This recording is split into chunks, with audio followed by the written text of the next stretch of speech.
Arizmendiarrak. Bat, bi, hiru... Bueno, hementxe gaude berriro, Aitor Pérez de San Román o San Román da? De San Román. De San Román. Patatero. Patatero. Fernández Larrinoa, arabatarra. Bai, hori ikusten da. Zuek izan zerate saridunak, Arizmendiarrek eta fundazioak ezaki ze urtetan eman zituen sari batzuk eta zuek izan zineten saridunak, ez? Bai, duela 2 urte. Duela 2 urte. Bai. Osea, ondo ezagutzen duzue kooperatibaren mundua. Jakina, Vale. kooperatiba gara. Noiz izan zen Arizmendiarreta izena entzun zenun lehendabiziko aldiz? Bueno, nik urtea ditu ja, 56 zuzen ere. Baina bitxikeri bat kontako ikusi. Venga. Beitu, guk gara langile kooperatiba hezkuntzan, bai? Eta hemen, historikoki, gure herrian, beti kooperatibak, hezkuntza hori familiek sortu zuten euskara lotuta, euskara bermatzeko, bere seme-alabek euskara ikasteko sortu zituzten kooperatiba, eta dira, gehienak, familia kooperatibak. Gu ikasteko eredua kooperatiboa hezkuntzan, Nora eta Madrilera joan ginen. Bai, hor dago Gredo Santiago kooperatiba, 12 ikastetxe dituzte, eta lehenengo bileran hor Artekaritza Kontseiluko lehendakariak harrera egin zigun, oso jatorra, eta gela batera eraman ginduen. Eta gela horretan, horma bat zan, dana Arizmendiarretako irudi txiki bat, eta bere testua, hasierako testuak, erderaz. Bai, euskaraz da, Madrilen, gaiak gehiago izan. Baina, guretzat izan zen harritzeko modukoa, batzuetan hemen ez dugu ezagutzen, eta hor, beitu, Osea, lehendabiziko aldiz Madrilen, orduan. Bueno, bagenekien eta entzunda geneukan, baina batez ere hor, harritu gintuen eta ikusi genuen bapatean ze garrantzia zuen, ez? Kooperatiba munduen Arizmendiarretaren... Oso adierazgarria. Oso. Estetikoki eta gero etikoki ere bai, haiek pentsamendu hori aurrera eramaten zutelako. Oso ondo. Bueno, guazen pixka bat atzera. Ados. Arizmendiarretaren filosofiaren inguruan, sortu behar gara pixka bat. Zein izan ziren balio eta indarrak, berak sortu zituen balio eta indarrak eredu hartan, joaten baldin bagera 40 urte baino gehiago atzera, 60 urte atzera, berak proposatu zituen balioak eta indarrak nolakoak izan ziren, enpresa hainbeste aldatzeko? Gure ustetan berritzailea izan zen. Eta gaur, adibidez, ikastetxeetan, eskoletan, ikastoletan, esaten dugu gure proiektu edukatibotan, jartzen dugu, batzuetan esaten dugu, ikaslea erdian.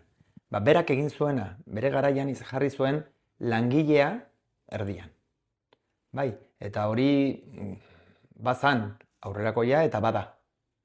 Eta horrek suposatzen zuena, izan zen, posible zera, aldi berean dirua irabazi eta pertsonak kontuan hartu. Proiektu bat bidegarri, osasungarria, gardena baina pertsona kontuan hartuz. Eta pertsona hori ematea aukera bere proiektua aurrera emateko. Zuk esaten duzu, aipatu duzu, zuen kasuan ikaslea ardatza dela. Eta gurasoak? Gurasoak ere bai, baina erdian ikasleak. Baina bigarren mailakoak dira edo? Bai, batzutan bai, eta batzutan hori galdera sakona da, Eta batzuetan gurasoek interes batzuk dituzte edo egoera emozional baten barruan daude eta gure ustetan gu gara profesionalak. Eta ez dut ni aitorez, ez naiz bat ere, baina badaukagu psikologoak, badaukagu maestro-maestrak irakasleak, eta haiek badakite eskarmentua daukate, eta badakite momentu honetan zer behar duen. Eta guk familiari esan behar diogu. Haiek daukate patria potestad, egia da. Baina guk egingo dugu gure ikaslearentzat onena dela, gure ustez apalean. Ez familiarentzat onena. Askotan gauza bera da, baina badaude banaketak, adibidez ez, banaketak. Badaude arazoak, eta guk hor erdian ikasleak. Argi. Oso ondo. Bueno, bigarren galdera izango litzateke Arizmendiarretak sortu zituen eta martxan jarri zituen printzipio eta proposamen horiek baliogarriak dira 2015ean? Baliogarriak beharrezkoak izango nuke. Bai, berak esaten zuen, agian eraldatu behar dela entrepresa gero, soziedadea edo aldatzeko.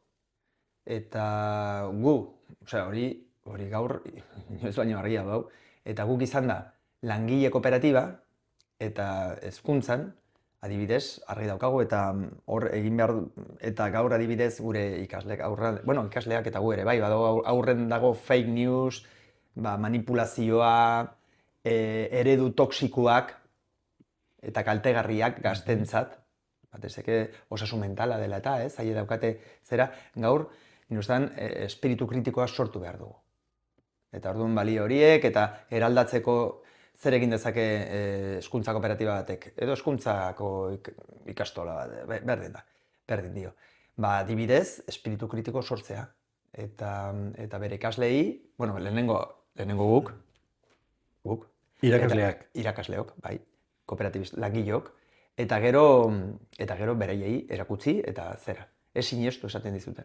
Ez sinestu nik esaten dudana. Gero badago kredibilitatea, ez? Gero ikusi guzu nola batzuetan zure aitak, zure amak arrazoia daukate. Orduan hori zortzen da kredibilitatea, ez? Batzuetan zure tutoreak arrazoia du, orduan eman hori. Bai, baina dena den beti espiritu kritikoarekin. Eta jakina, ez sare sozialek esaten dutena, ez sinestu mesedez. Gaur egun ikusten nahi gera nola gazteak bere ikasketak bukatzen dutenean, unibertsitatean, eta enpresa bat bilatzerakoan beste eredu batzuk bilatzen dituzte edo nahi dituzte, konparatzen baldin badugu, orain dela 50 urteko enpresa batekin. Arizmendiarrek proposatutako eredu hori baliogarria izan diteke eta egokitu diteke ikasle edo gazte hauen interesekin. Jakina, eta gazteak unibertsitatera hona etorri, eta hor askotan pentsatzen dugu, zer nahi duten gaur egungo gazte, bereko ja dira gazteak eta ez dakitza askotan entzuten da, ez? Ezke bakarrik nahi dute, ez dakite, bere onerako eta oporrak eta, gaur egungo gazteek lehentasuna dituzte, eta desberdina dira. Baina gure lehentasuna lan baten aurrean zen lan baldintzak. Eta hor lantzaria eta batez ere, lanaldia eta lantzaria batez ere, soldata. Agian, gaur egun ez diete garrantzia handirik ematen, ematen diete, baina ez hainbeste. Eta ematen diote garrantzia handiago astiari. Horrek esan edu berekoiak direla edo azkarrago, ni ez naiz hartuko, baina desberdina da. Desberdina, horren aurrean argi dago, eta askotan nahi dute proposito bat. Nahi dute, egiten dutena zertarako balio du. Renta, baina ez? Eta hor, Arizmendiarrietak bere pentsamenduak proposito baten zion langileari, ez? Orduan niri ustetan hori aukera bada, faltatzen zaigun eskoletan, lehen hezkuntzan eta aurre hezkuntzan, eskerrak, oraindik badaude, jendeak ikasten duena magisteritza, baina DBH-en, batxilergoan, euskal filologia, lengua, arazoa daukagu, halako profilak lortzeko. Ez dago, historia eta, lehen langabezia zegoen eta arazoa daukagu. Eta zuen kasuan, ikastetxe bezala, aplikatzen dituzue printzipio hauek, esan nahi dizut Arizmendiarretako proposamen horiek eta hori erakargarria da gero irakasle batzuk ekartzeko? Zaiatzen gara, adibidez, lehen ez ginen FR ereduan, enpresa familiarmente responsable, estatuko eredu batekin, eta orain ari gara hori, eta sortzen hemen, eta bultzatzen kontzilia. Euskal Jaurlaritzako eta Euskalitekin batera egiten den halako proposamen bat, neurri batzuk integratzeko eta ez izatea, gaur zu zu ez, integratu eta ondo kudeatzeko. Gu badaukagu neurri batzuk, eredu batzuk jarriko izkizut, adibidez taperrak daukagu, sukaldean egiten dugu 500 lagunentzako janaria, aukera dago izena eman eta gero, oso prezio txikian langilo daukagu aukera etxera taper hori eramateko. Nik gaur sukaldeko dutuko du lasai. Eta taper, jarri horik, zeme alaba baldin bat duzu, eta ez badituzu. Asko erresten duzu bizitza, edo lan baldintzat, lanaldian adibidez, murrizketa daukagu, gutxiago. Gero, bakoitza lan egiten nahi duena, baina lan hitzarmena, baina gutxiago, eta jakina, bai. Horrek lortzen du gure ustetan giro on bat. Eta ondori horrek ematen digu aukera, etortzen direnean gazteak, batzutan esaten dute, kontxo, da, proposito bat, hemen giro ona dago. Ez dago presio handirik, presioa bada lana itzela delako, baina denon artean, harrera egiten didate, eskubideak ditut, eta ere informazioa daukat. Eta 2 urtetan, dana normal egiten Eta hori beraientzat, irakasleentzat hori aberesgarria da. Aberesgarria da.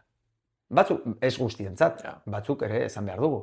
Langile on batzuk, maite ditudan lankideak ere beste eredu batzutara joan dira, publikara. Hain zuzen ere. Baina gehienok ez. Orduan, hor dago. Ni beti daukat kezka bat. Eta da, Arizmendiarren proposamenak eta printzipioak oso onak dira, eta erabili dira enpresetan eta antolakuntza askotan.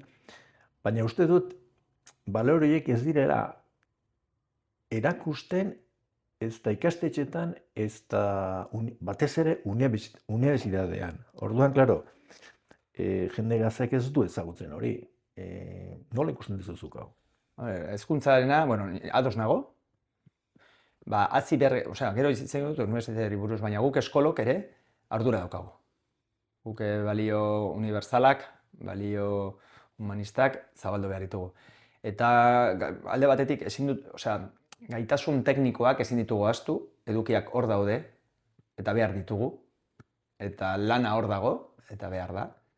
Ez da bakarrik hemen pertsona onak, pertsona onak eta tekniko onak. Eta unibertsitateak ere, egin behar du, ikasgai teknikoak izan behar dira, ikasi behar dute, baina ere profesional etikoak eta balioekin, jakina. Bestela, zera. Orduan, horretarako, nire ustean ikasi behar dute taldean lan egiteko. Hori, unibertsitatean eta eskolan, hori ez da taldeko lana. Hori unibertsitatean dago sekulako gatazkak ez dakizu, norekin jarri lan bat egiteko, norekin ez. Beti izan da, ez? Baina hori da bizitza. Batzuetan... Eta hori zuen eskolan irakasten da? Bai, irakasten da. Eta ez zaila gustatzen. Eta taldeko lanak, ez oso konplexua da. Guk egiten dugu, baina hobeto egin behar dugu. Gero nota jartzerakoan, nik egin dut hauz, berak egin du, lidergoa. Nola rubrika hori hobeto behar dugu. Guk egiten dugu, baina ez dugu ondo egiten. Onartzen dut. Zergatik ez. Hor, gero kesa daude familiak, ikasleak, irakasleak, baina beharrezkoa da bizitza hori delako. Ez? Elkar lan egitea. Baina batzutan da trabajo kooperatibo, trabajo kolaboratibo, badaude hor ñabardura batzuk. Eta hobetzeko aukera handia. Oso ondo. Azken galdera. Ze egin beharko luke Arizmendiarrieta Fundazioak Don Jose Mariaren proposamen eta filosofia hori gizartean zabaltzeko? Nizten zubi bat izan beharko zen, ez? Eta zubi bat, bere enpresan, munduan, soziedadea eta hezkuntza ere bai. Eta zubia eta bosgorailoa. Esan dugun bezala, behar ditugu, balio humanista horiek behar ditugu, inoiz baino gehiago, ez? Inoiz baino gehiago.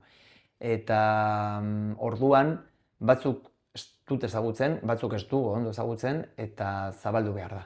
Beti dago zerbait ikasteko hortxe. Orduan, hor ere, erronka da nola gaur egun inoiz baino importanteena, garrantzitsua da berreskuratzea balio horiek eta erreferentetzat hartu. Eta hor dago koska, agian praktika honak bilatuz, ez?